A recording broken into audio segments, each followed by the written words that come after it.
One Zambia, one nation, and a very beautiful welcome to Zanis News. Let us look at the top stories in the news. Vice President Mutale Nalumango calls for prudent distribution of relief food. World Bank IMF commends government on debt restructuring deal. Rehabilitation of dams in Lusaka province commences. Plus, Ndola Teaching Hospital purchases equipment worth 1.2 million kwacha. With the news in detail, my name is Margaret Kangwa. Vice President Mutale Nalumango has called on Zambians to ensure that the relief food being distributed to drought-affected areas is shared equally. Mrs. Nalumango says government is doing everything possible to implement relief measures in an effort to ensure that people do not go hungry.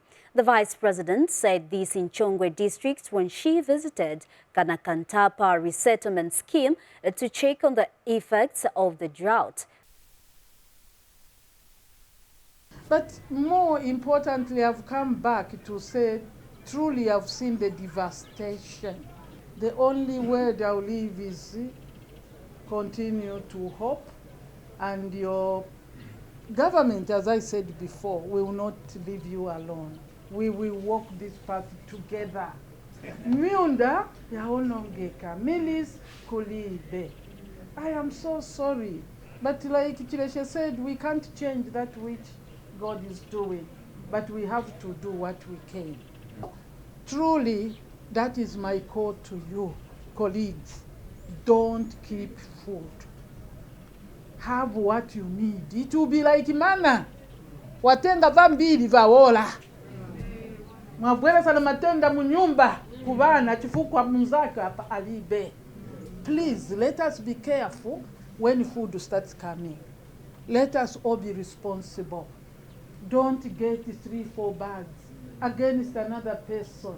If you are going to run, what of a blind man like Chilesh? By the time he comes, you have grabbed before. That is not correct. So I'm leaving this word to the Zambian people. Your government will work with you. Ashanga the new fertilizer nangenapo, which is almost 83 approximately, yeah. So basically, panutuwezeshanga pamoja na fertilizer so that it at least fika ati pamene na bura fika ko somewhere here napeza mvula enda ibure ku malasti ndiye pantu natinga futi urea twambo chitakuwa price so that twinango to minimum twambo ta survive manje twinango to yore nafikira hapa so yeah.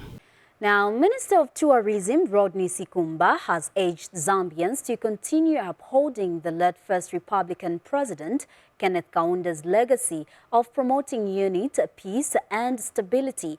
Mr. Sikumba says that the late President Kaunda played a key role in shaping the country to what it is today. Hence the need for the country to commemorate KK at 100 years.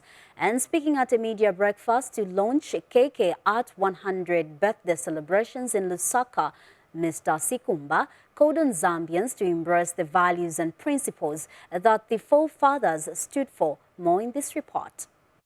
As part of KK at 100 birthday celebrations, the Lusaka National Museum had held a media breakfast to launch celebrations in honor of the late First Republican President Kenneth Kaunda. Tourism Minister Rodney Sikumba officiated at the launch. Dr. Kenneth Kaunda left a strong and lasting legacy for us. We cannot talk of Zambia's independence and achievements without mentioning Dr. Kenneth Kaunda. And he did the phrase, one Zambia, one nation, of which my president, Mr. Alan H. Lema, opted to spice it and said one Zambia, one nation, one people. And that is exactly what Dr. Kenneth David Kaunda wants us to be, one people. And then this particular phrase, ladies and gentlemen, echoes through the corridors of our history, reminding us of the unity, the peace, the strength that has defined us as a people. And I always like to encourage the young boys and girls here in Zambia, and those of us who are sitting in here, to really appreciate on the efforts that our founding fathers went through to allow us to enjoy the peace and tranquility that we're enjoying currently today. And we should, by all means possible, defend the peace that we're enjoying and guard it jealously. I wish to commend the National Museums Board for taking up this initiative to celebrate our founding father's birthday, I'd like to call it. And I'm also aware that the National Museum Board has a rich collection of the KK legacy that tells us a story of this great son of Africa, which will be used to develop the Kenneth Kaunda Memorial Museum. Lusaka National Museum Board Chairperson Alexander Mutali highlighted the mandate of the Lusaka National Museum in heritage preservation. The National Museums Board has the mandate to establish, develop, manage museums on a sustainable basis for the preservation and interpretation of Zambia's movable heritage. Guests of honor, sir, today the National Museums Board takes its role in preserving the heritage of the country by organizing activities around KK 800. A lot of programs are done within the 5 national museums in the country that protect and promote Zambia's rich heritage. Kenneth Kaunda's family representative, Musata, described her grandfather as a great leader and a pan-Africanist. Today we gather not only to celebrate a milestone, the century of a great leader, a pan-Africanist, a loving husband, father, grandfather, and great-grandfather, but also to reflect on the undeniable mark he has left on our lives and our nation. Though we dearly miss him, his spirit, legacy, continue to guide and inspire us. This celebration, marking what would have been his 100th birthday, fills us profoundly with immense pride and joy. It is a testament to a life well lived, dedicated to love, service, and resilience. If I may reveal a little known secret about my grandfather, he had begun counting the years to his birthday. I remember on his last birthday, he goes, three more years, but 3 more years to get to 100. He did, of course, but we can do it for him by living his dream of unity and love, loving our neighbors, having first loved our God. Meanwhile, Acting Zambia Revenue Authority Commissioner General Ernest Sgande outlined what the authority is doing to celebrate KK at 100 years. Dr. Kaunda developed infrastructure, possibly to mark his belief in physical and social systems as the backbone of economic development. He worked hard for the peace the country enjoys to date. Therefore, as we mark celebrations of the KK at 100 birthday, ZRA is happy that revenues collected by the authority continue to guarantee free education, affordable health services, adequate infrastructure, and other basic human needs enjoyed by citizens in the country. For the news in Lusaka, I am Sande Walia. Thank you, Sandewalia, for that report. Indeed, KK should be remembered. Now, Smart Zambia coordinator Percy Chinyama has encouraged African countries to be practical about the transformation agenda if the continent is to be a force to reckon with in the global economy.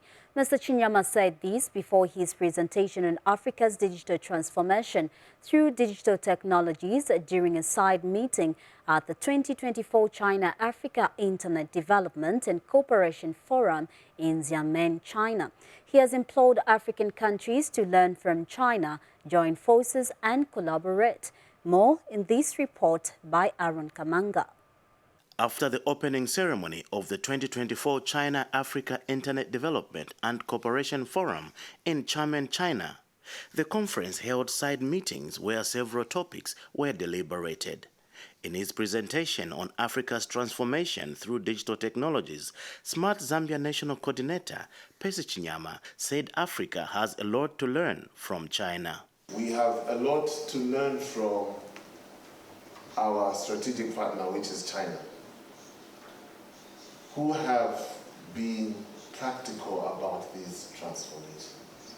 But one thing that we have not done and what we have not leveraged on is the strength we have in collaboration right there in Africa. Speaking at the same event, the consular at the Embassy of Zimbabwe in China, Pedisai Mwayera, said harnessing digital technologies is critical. With this vast potential and ever-growing youth for population, Zimbabwe and Africa in general are ready to embrace the digital revolution so that it can power the new economy.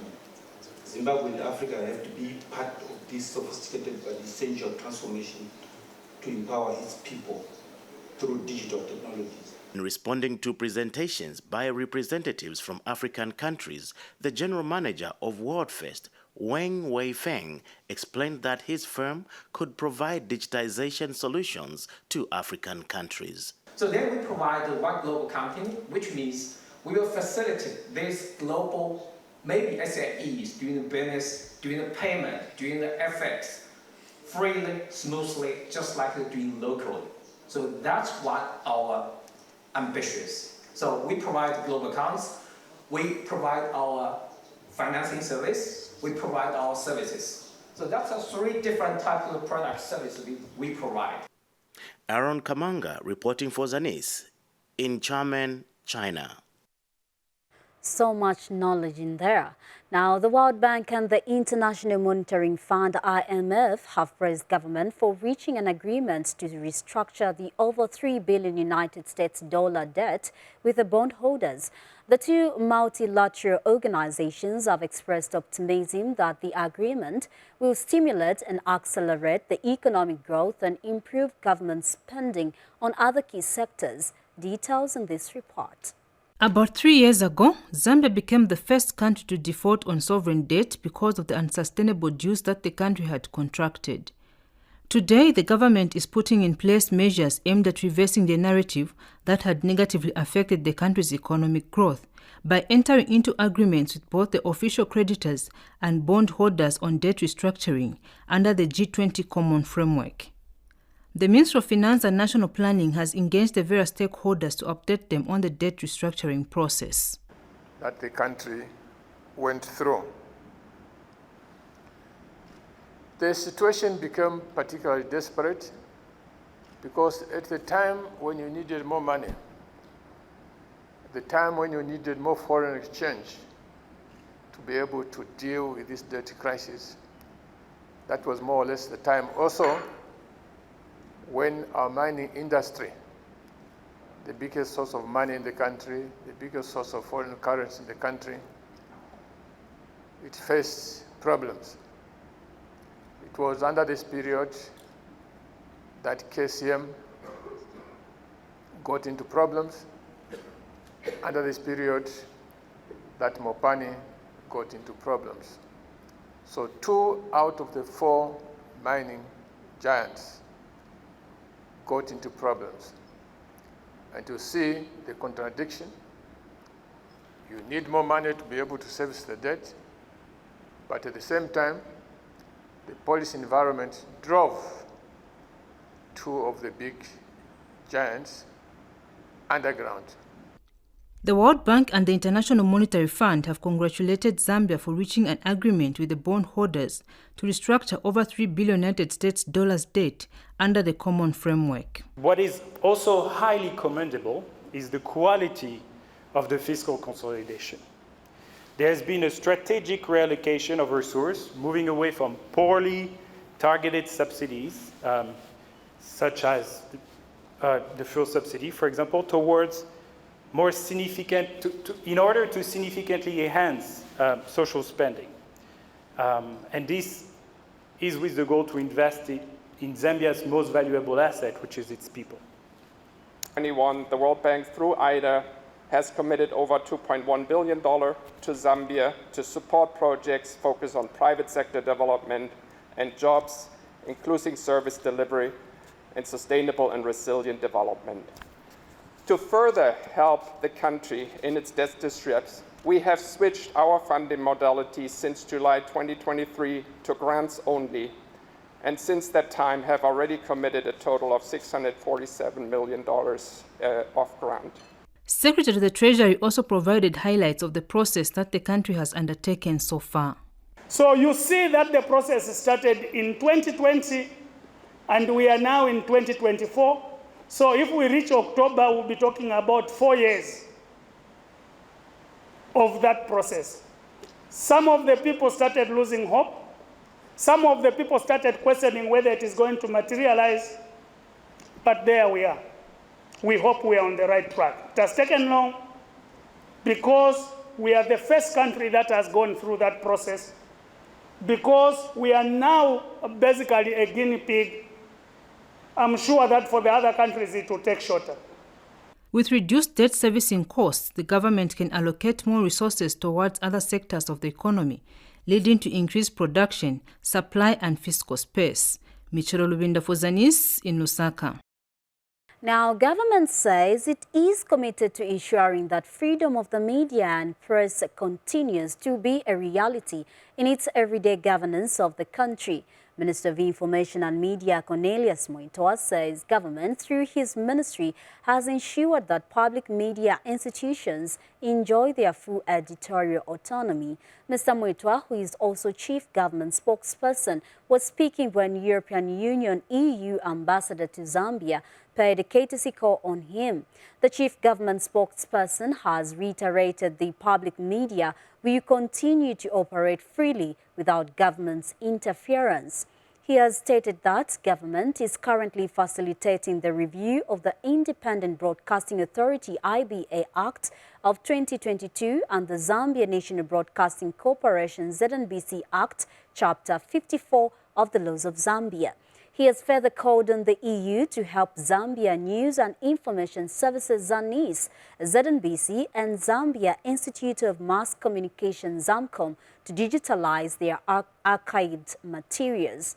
An EU ambassador to Zambia, Carolina Staskiak, says the EU wanted to know the reforms concerning the freedom of the media. I want to indicate that the new Dawn administration of President Biden is committed to ensuring that freedom of the media and freedom of the press continues to be a living reality in our everyday governance of this country. To that end, the government, through this ministry, has ensured that public media institutions and or houses enjoy their full autonomy in terms of their operations, particularly to do with their editorial autonomy, so that they are informed by their professional and ethical conduct of transaction of their business and not the wishes of the government.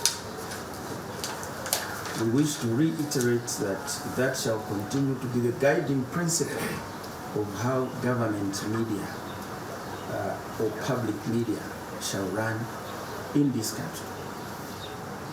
To that end, the government is presently facilitating for review of the IBA Act of 2022 and the ZNBC Act, Chapter 54 of the Laws of Zambia,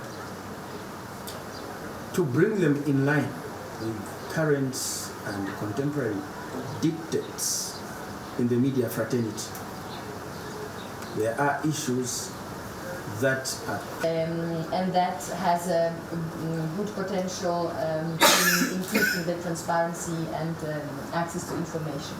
We would like also to understand, yes, your priorities when it comes to the reforms of the legal framework concerning the freedom of the media, where you are with those reforms, in particular on the regulators' legislation.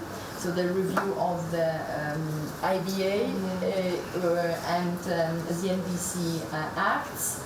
And what are the main challenges also that you see as we are slowly coming closer to elections? Okay, it's still in 2 years' time, but in a country we're always in a, let's say, electoral mode. So also we would like your views on the role of the media, on how you see the situation as we are getting closer, and maybe the debate will get heated more and more as we come closer to this important milestone. So I will stop here, and we are very pleased to be here with you. But you are still watching Zanis News. Let us take a break. Woman Thou Art is a program that offers counsel to the female folk, sharing real-life experiences and providing guidance to the women and young girls on necessary steps and conducts that will help shape and nurture a sober society. Watch Woman Thou Art on Zanis TV every Wednesday at 18:30 hours on the Topstar channel, channel 6 DTT, and channel 458 DTH.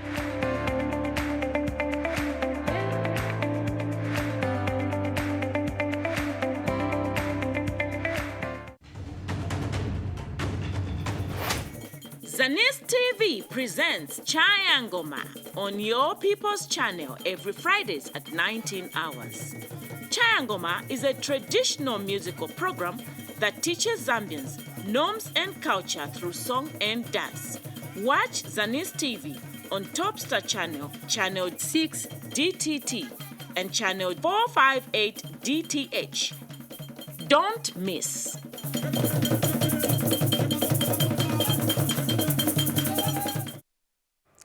Well, we continue with the news. Now, government has started the maintenance and rehabilitation of dams in Lusaka province in response to the drought that the country is currently experiencing.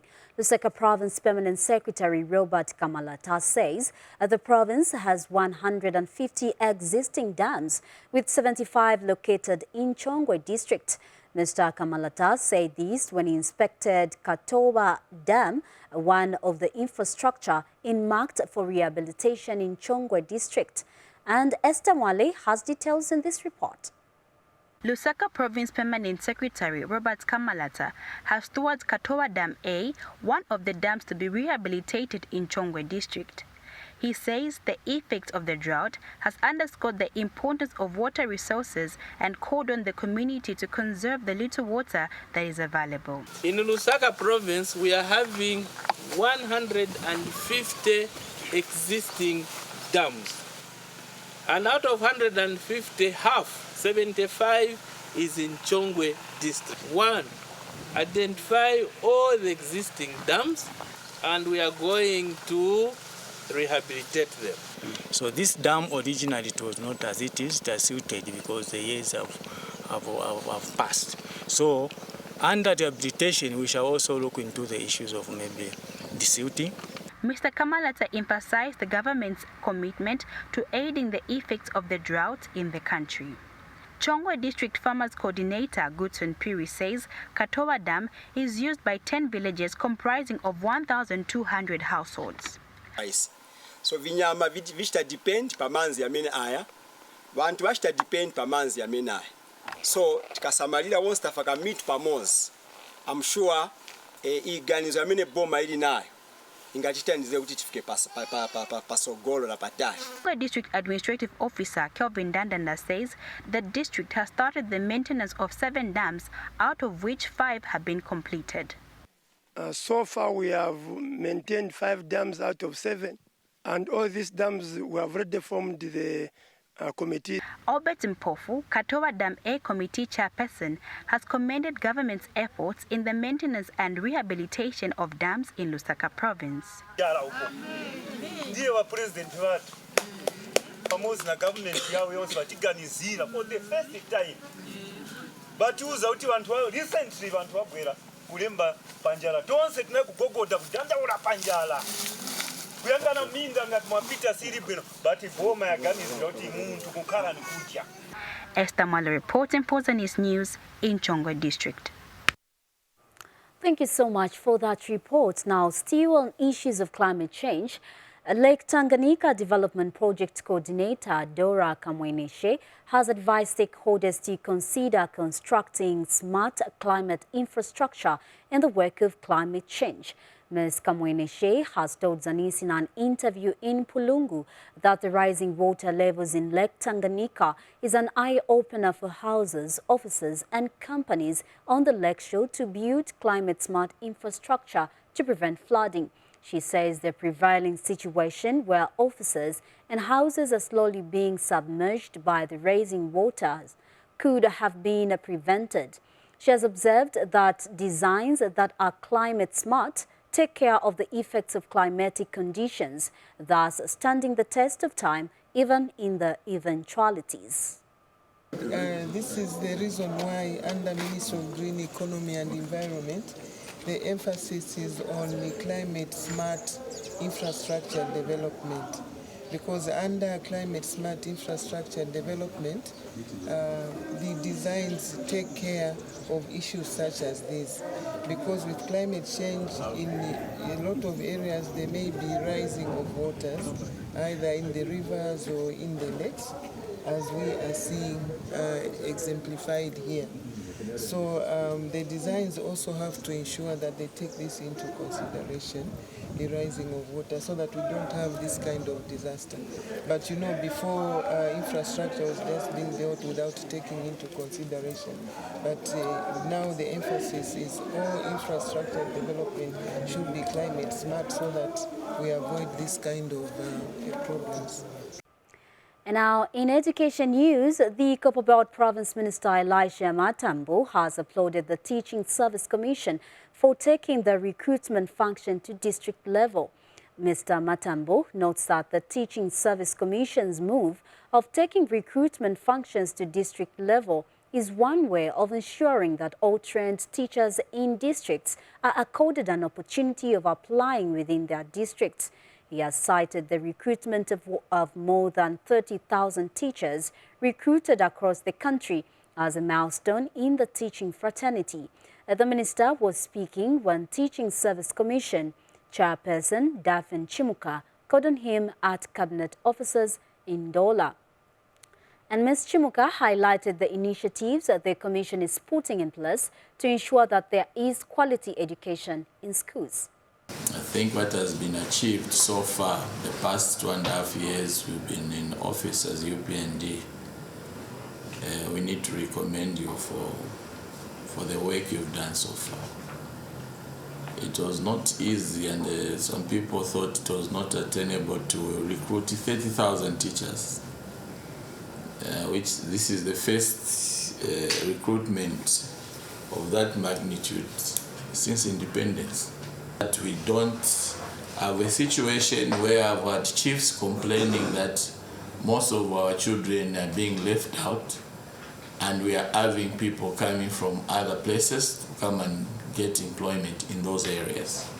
Starting 2021, coming up in my province, the upgrading should be taken seriously, because those who were suppressed, this is the only period they had chance to be also upgraded, because we cannot politicize education. You know, once education is politicized, then we mess up everything. In terms of upgrade, Honorable Minister, the limiting factor is the envelope, the financial envelope.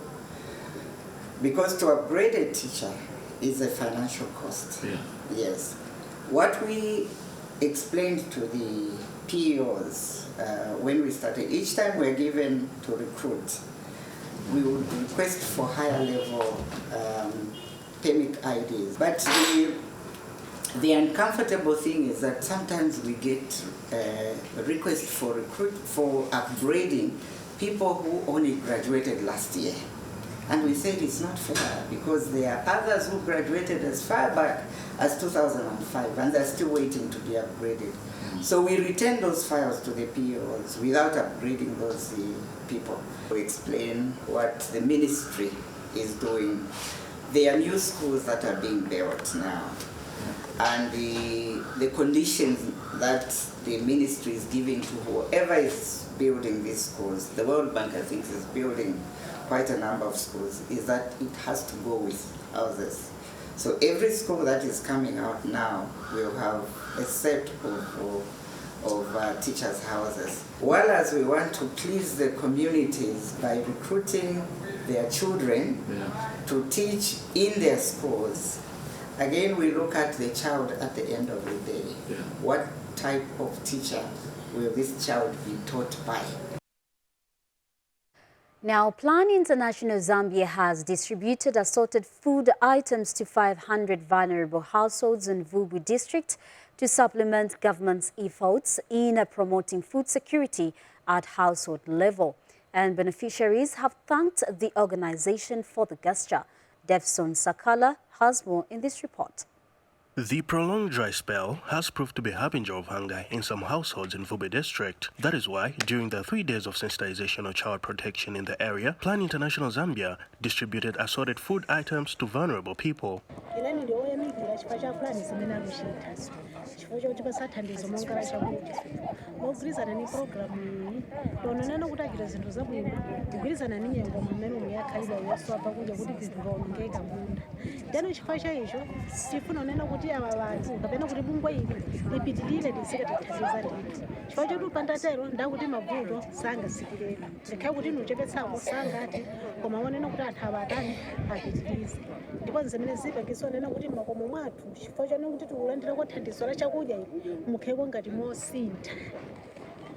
Nimene wachithandizira wa pulani taona kuti chinthu chaphindu kwambiri malingana nimene chavutira chilala chaka chino.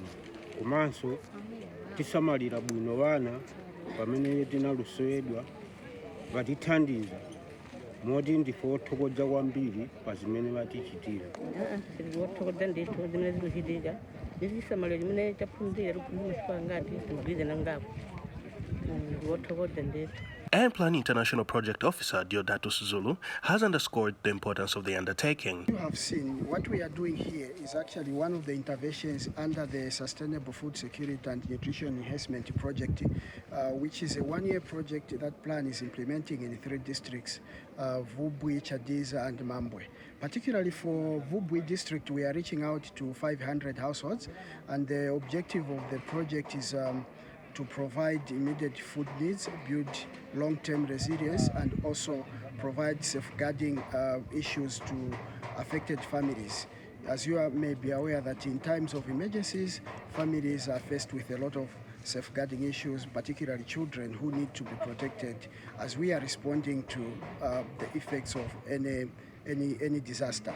So for this project, what we are doing today is distribution of food items, and these are sorted the foodstuffs that we are giving to community members. Davison Sagala, Zanis, Vubu district.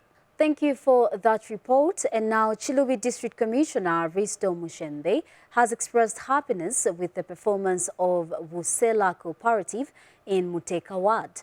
Mr. Mushembe says the cooperative, which was empowered with over 750,000 kwacha by the Trial project to venture into piggery, is performing well.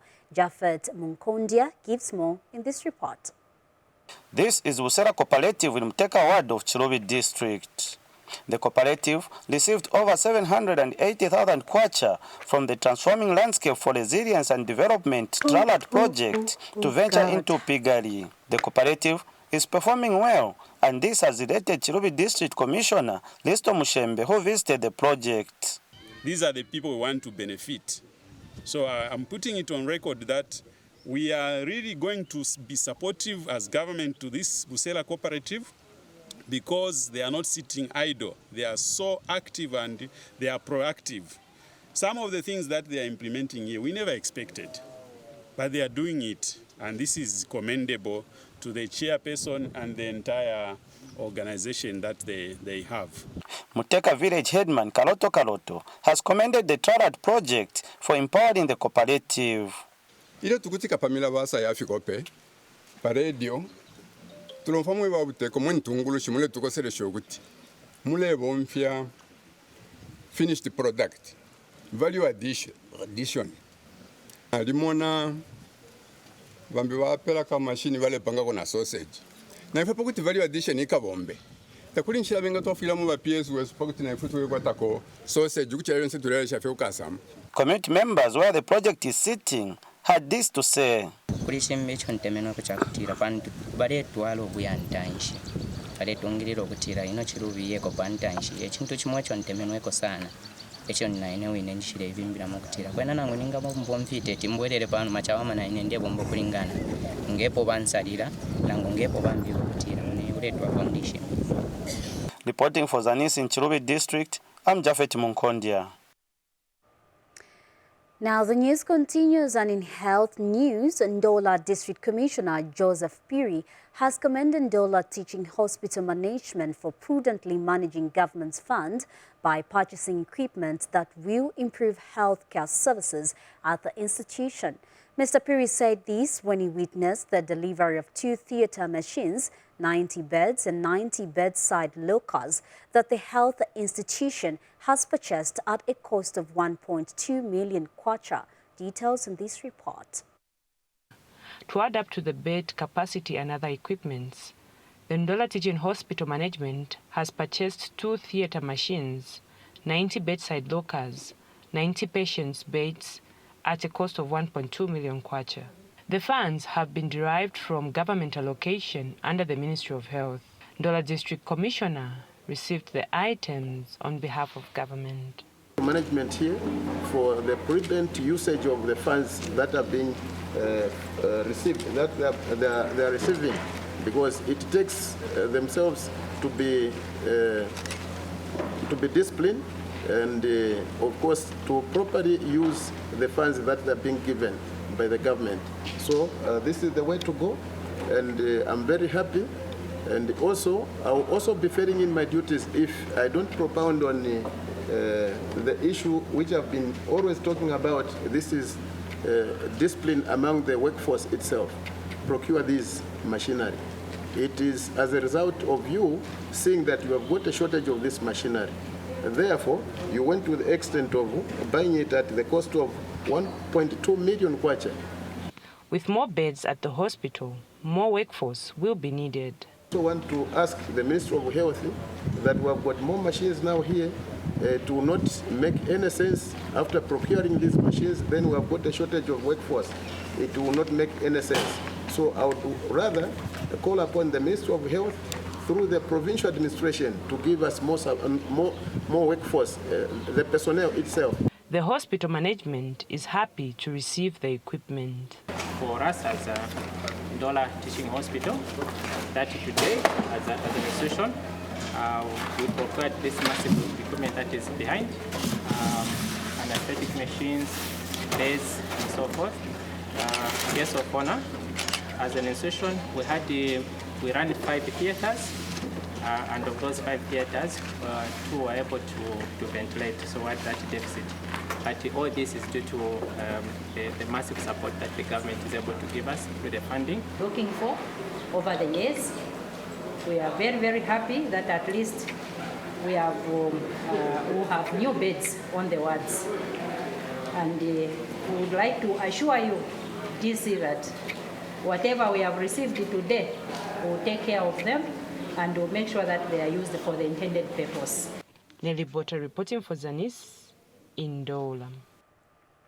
Thank you for that report. Petauke District Commissioner Martha Mulinga says government will institute appropriate measures to ensure the Ministry of Health deploys competent and committed medical staff at Kaumbwe Health Center so that the community benefit from improved health services.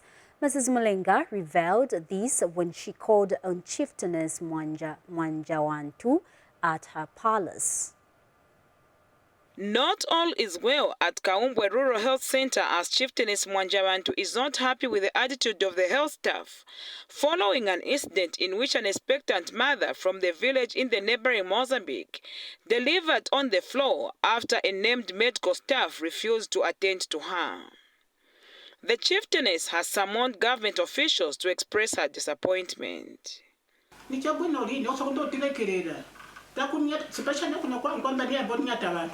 Mufuna na disi mumvweretu nena kunyata akwawaje wamphali kwa zofu niko nyatika kuti wa ulemu wali nawo usenda sala mkoshi tuwete kuti nakazi wako wewe wese bitakuwamira kuti nakazi wako analuma akwati njirira nyura litete kuchenja kuti muntu kwa kudata kuti nafa ni chenji mwe bantu tiro tikadandaula matadandaula tupili la vinyinji se utili munomizi tupili la vinyinji kama tingo vileka kuto yayi is okay ni Mwanawasa kama tadadandaula zone kuti chalala. Chieftainess Mwanawasa, once the identified medical staff moved out, and she has provided a light track for this purpose. So mutakule wa pano yayi